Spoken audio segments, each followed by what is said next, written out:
আসসালামু আলাইকুম। বজিনহা এই নামটা মনে রাখবেন। উনি একজন গোলকিপার নাকি একজন উইকেট কিপার সেটা বোঝা যাচ্ছে না। আসলে একটা দেয়াল এবং সেই দেয়ালটা টপকাতে কোনোভাবেই পারল না স্পেন। জাতীয় ফুটবল দল।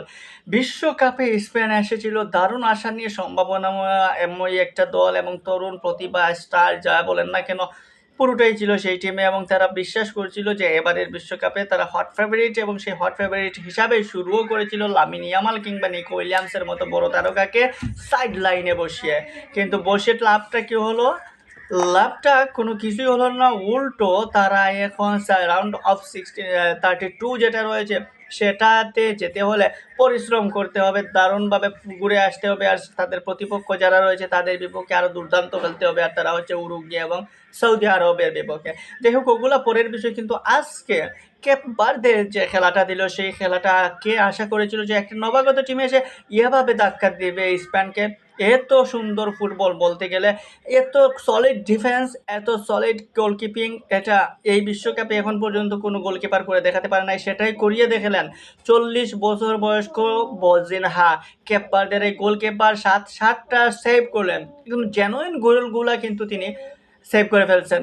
এবং সেই দিকে বজিনহো যে ধরনের মনে হলো যে তার হাত মনে হয় 4-5টা, এবং তার মাথাটা এত শার্প, বলের প্রতি তীক্ষ্ণ নজর, এবং প্রতিপক্ষর স্ট্রাইকারদের প্রতি যেভাবে তিনি নজর দিলেন, সেই নজরের ফলে তাকে বিট করতে পারে নাই স্পেনের বাঘা বাঘা স্ট্রাইকাররা। এমনকি শেষ দ্বিতীয় হাফে লামিন ইয়ামাল, নিকো উইলিয়ামসরা আসলেন, কুকুরাল্লে কি আক্রমণ টানা করলেন, মিডফিল্ড পেদ্রি, গাবি, রদ্রি সবাই প্রচুর চেষ্টা করলেন, কিন্তু কিছুই হলো না।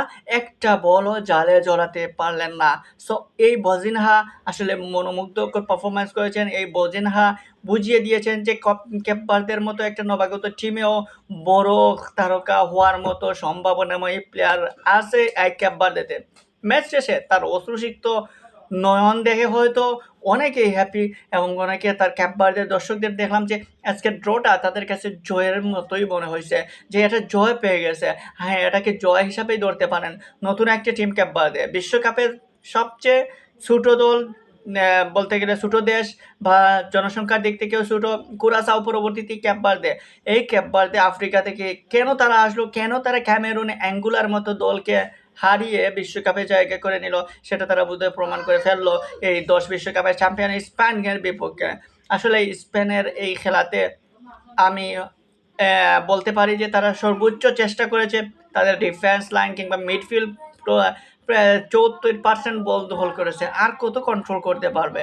আর কত কন্ট্রোল করলে একটা দলকে গাবড়াতে পারা যায়? কিন্তু এই 74% বল দখল করার পরও ক্যাপ বার্দের ডিফেন্স লাইনকে একটুও গাবড়াতে পারে নাই। বরঞ্চ এই defence line last minute, last second পর্যন্ত মনে হলো আরও উজ্জীবিত। এমনকি যখনই তারা সুযোগ পেয়েছে, বল পেয়েছে, তারা উল্টো কাউন্টার অ্যাটাকে গেছে, স্পেনকে পরীক্ষায় ফেলেছে। সো এইরকম একটা টিমের জন্য আসলে শুভকামনা ছাড়া আর কিছুই বলার নেই। কারণ এইরকম টিমরাই যদি বিশ্বকাপে এরকম পারফরমেন্স করে, তাহলে ফুটবল ফ্যান হিসাবে খেলা যারা আমরা দেখি তাদের মধ্যে আসলে একটা আলাদা চাঙ্গা ভাব থাকে। আমাদের এত এনজয় করতে ভালো লাগে এবং মন মুগ্ধ করে একটা পারফরমেন্স দেখতে সবসময় মন চায় ভালো কিছু হোক। তো ক্যাপ বার্দের জন্য শুভকামনা। নেক্সট ম্যাচ উরুগুয়ে কিংবা সৌদি আরবের সাথে কি এমন পারফরমেন্স করে সেটা দেখার অপেক্ষায়। এবং বজিনহার জন্য আজকে হয়তো স্পেনের প্লেয়ারদের রাতের ঘুম হারাম হয়ে যাবে। দেখা যাক এই বজিনহা শেষ পর্যন্ত তার এই পারফরমেন্সের গ্রাফ উরুগুয়ে এবং সৌদি আরবের ম্যাচে পর্যন্ত ধরে রাখতে পারেন কিনা।